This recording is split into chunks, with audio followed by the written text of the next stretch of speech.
This is the first poem that I ever wrote, which I did at the open mic that I first went to. Okay. If this was a love poem, my relationship was born to the psych rock tunes of a polyamorous band. When a beer bottle dropped from the air like a shooting star, while a roach was passed around by yellow fingertips. If this was a love poem, I'd romanticize the night we met. Describe it as if the floors of the Commodore weren't sticky from cheap whiskey shots. As if you didn't think my friend was my lesbian lover, as if I was actually sober. I would say that it was my first time slow dancing with a stranger. I described the chocolate gelato on the corners of your lips on our first date. 6 months later, you come with me to the women's clinic. When the doctors finished shoving their cold fingers inside of me, I saw you with your legs sprawled, passed out in the waiting room, your mouth hung slightly open. I walked to the middle of the room and with all my might pulled on an imaginary rope like a pirate reeling in my anchor. You lift your body chest first. Only idiots write love poems. Only idiots make out on a park bench at 3 in the afternoon. Only idiots make mix CDs. Only idiots can make a paper meat bun to put on the cover of mix CDs. My relationship died at Redgate on Main Street. A yellow mural adorned the outer walls of a dark hole bathed in dull blue and red glows, where he wrapped his arms around a white girl from North Van. Did it happen on the shell-shaped red couch to the side of the stage? Did it happen on the puny patio where sweaty smokers go for fresh air? He called me and told me he wished I was there. You weren't there, he said. Only idiots, I say, only idiots.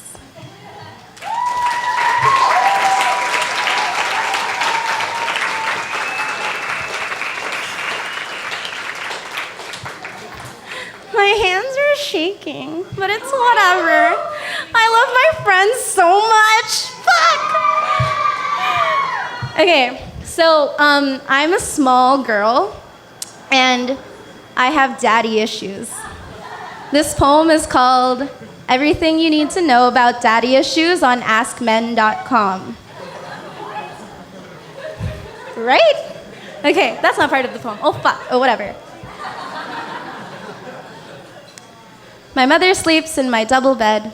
We share sheets printed with scratchy red roses. I put a hot dog pillow between us. My father gets home at 2 a.m. and leaves at 6 in the morning.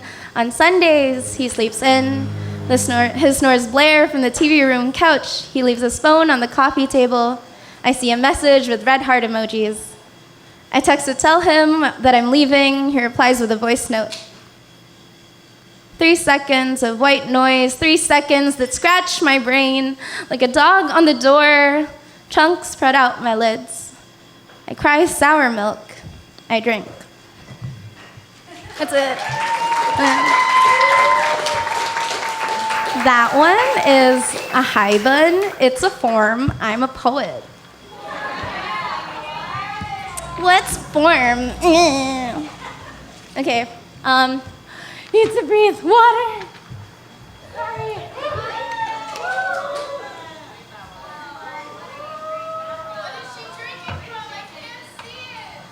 I swear there's no alcohol in it. Okay. So a lot of my poems, they're titled and like what the title is the prompt. So this one is, I grew up in Catholic school, so I don't believe in God.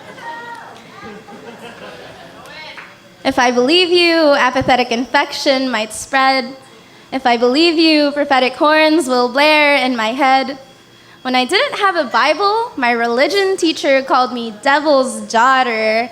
If I believe you, emetic hours of homilies stretch on and on. I dip my middle finger in holy water before I enter any chapel. If I believe you, unapologetic confessions will start with a cackle. At my first confession, I confessed I have never confessed. If I believe you, rustic priests will not avert their perverse gaze on a colossus separating my rosary beads. No, sorry. Fuck, I fucked it up. Oh, again. I'll repeat that line. Onycholysis from rosary beads embedding into my fingertips. If I believe you, ascetic phantoms will rise from their graves. I used to shriek my prayers right in the crucifix's face. I thought, if I believe you, synthetic distance will calm the pigs raging in my chest. Cathedrals are made of white bone, varnished with aged blood. If I believe you, pathetic prayer hands murmured amens. Jesus Christ, show yourself.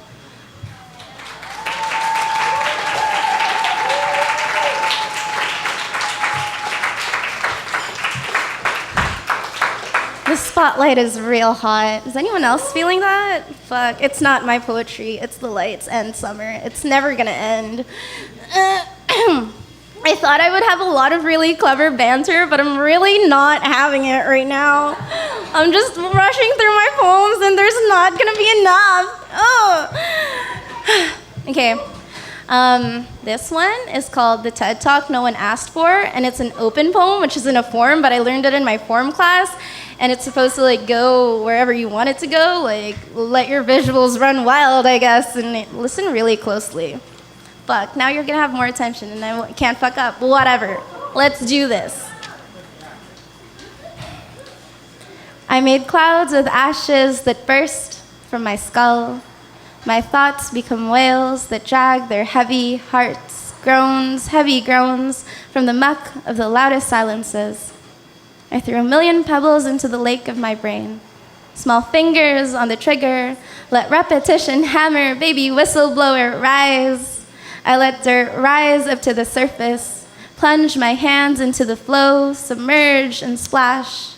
Wrinkly palm kisses the water. My mother cradled the soft spot of my brain. Watch my first leap into space. Watch me frolic into a black hole. Ask me why I frolicked into holes. There was a big bang in my home. The dinner table filled with food and empty chairs, as if guests would come, even if nobody was there. Stop trying to be Bambi, a prince in the meadow. You're not high enough to be Alice. No bodies to fill tea tables. You are low.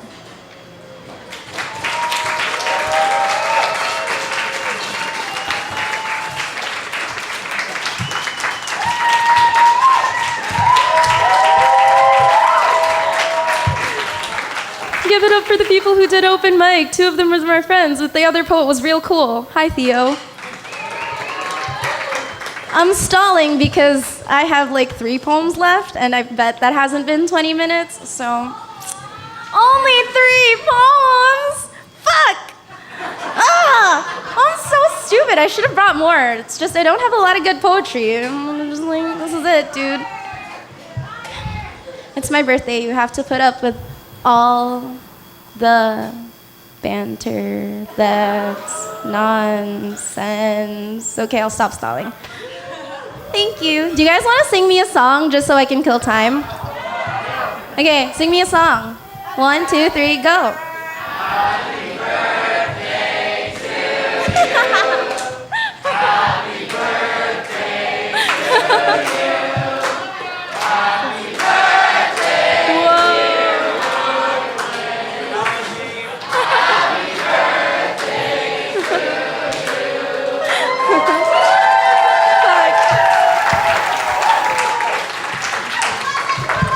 I always cry on my birthday, but I guess tonight I'm crying tears of joy. Thank you. This one is called 18 Gertrudis Street, and that's my address. And I always say, don't kill me, but it's my address in the Philippines, so like, it doesn't really matter. I'm really easy to kill. You can kill me, you're like right outside. I'm okay with that. We're good.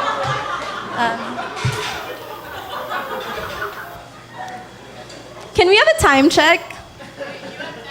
Oh, fuck. Okay, we're good. These are not monsters. There are no monsters here. These feel like love, and when they creep inside you, it's like something once missing is finally coming home. How could a monster make such pretty girls? I watch monstrous mountains as my chin sits on the windowsill. My father tells my mother to command me. She demands that I stretch my skin and bones to reach the cross on top of her church. He wants my nails to dig into earth, push the mountains outside to the other side of the world. He doesn't hear my wails when I try to reach up and grab the moon. The only crescents I had were left on the dirt I tried to move. I slammed the sliding window to my head until it crushed my ear. These are not monsters. There are no monsters here. I bruised my brain on the staircase, arms propped on the top step, back hovering over 3 others, knees bent. I slid down. The lady of the night kept me company as I lay on the bottom step. The air blew in her sweet smell. I went to bed with a salty tongue. I tried to convince myself I fell into the ocean, but the jasmine arrested me. Fragrant hands held me through. These feel like love, and when they creep inside you, I slashed my legs in bed while my mother slept next to me. I thought my whimpers would echo. Instead, I was submerged in dusty pillows and stale bed sheets. I banged my forehead on the flowery tiles of the bathroom wall. Blue calla lilies drenched in the bleach and foam that my mother used to scrub my blood off. Her armory built of Scotch-Brite sponges, yellow gloves, and Clorox. The start of my "I decided to let her clean me" syndrome. It's like something once missing is finally coming home. I watch my coffee-stained calendar with thinning plans. Black coffee leaves my 1 o'clock class drowning at the bottom of a tiny brown pool. Cheek on the table, I blow. Breath spreading the pool to a splash resembling Arachne's legs, spinning cobwebs to blaring deadlines written in red. I decided to decorate my skin with a red ballpoint pen, ran it through every pore, creating tiny swirls. I scribbled daisies from my shoulders to my fingertips. I raised my arms to reach the sky and release my roars. How could a monster make such pretty girls?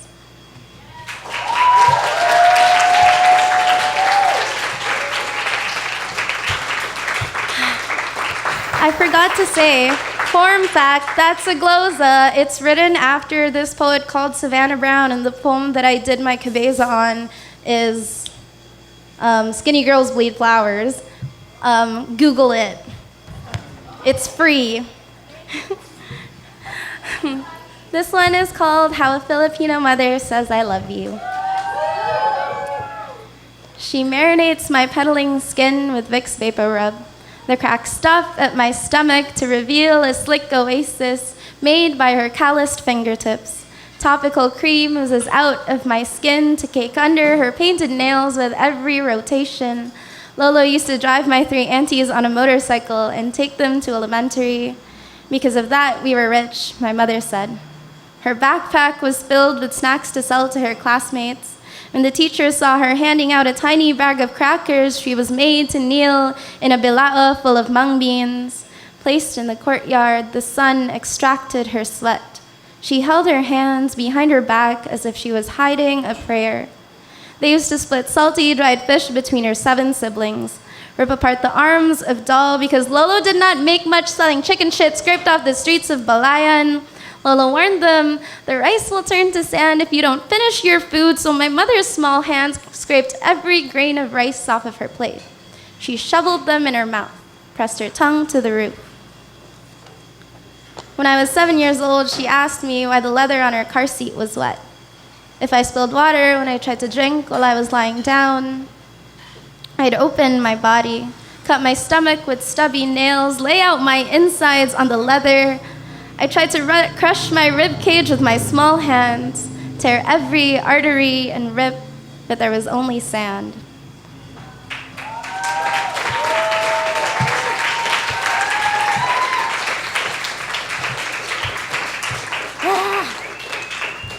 I'm Filipinx, just so you know. That's the thing. And guess what? I have a Filipino mother. She is great sometimes, like most mothers. This is my last poem, if that's okay. I guess it's not. Let's do this every day. I'm just joking. Okay. Oh, I love you too, LJ. Okay. Wait. Okay. So this last poem, it's new shit. No one has heard it, except like maybe one person in this room. But like, so if it's clunky and bad, I'm sorry. But I really like it, and this is after Ocean Bong. So I hope it's a banger. I think it is, but it might not be. Let's stop being self-deprecating and just appreciate the art in here. Right? It's Okay, let's do this. It's called Someday I'll Love Ivy a Dad, after Oceanbaum. Ivy, plant your feet on the earth that birthed you. Let your limbs jump offshore. Bury the seeds of your toes in the dirt. Step out to find your skin. Dig 6 feet deep to exonerate old vines disambiguation tried to bury. Ivy, listen to me. You were meant to crawl on wood. Ivy creeps the masonry of bleached concrete, constricts every brick with juvenile hands, erode thick asbestos walls, stains from Hedera entombed in moss. 18 Gertrudis is a fortress. Underneath the green metal roof is wood. Home is not just a place to sleep. It's a place where you can lie whether your eyes are open or closed. Ivy, release. The smell of mother's wet hair as she dries it with a fan. Let droplets blow kisses on your face. This is as much as she'll touch you, mother says. Pass this on. Cup your hands under your chin.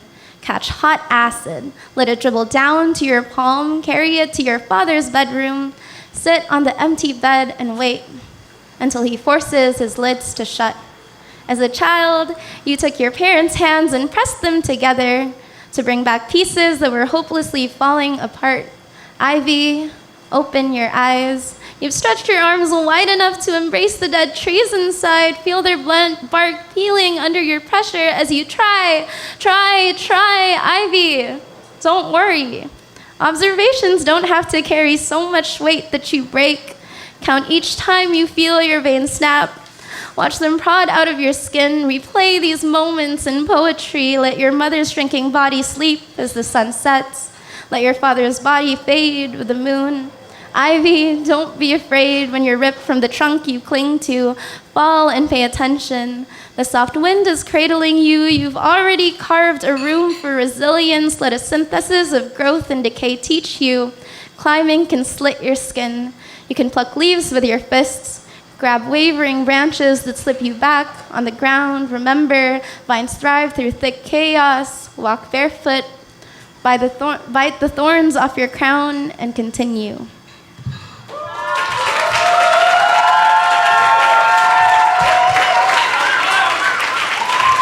This is the awkward part where I just pick up my paper.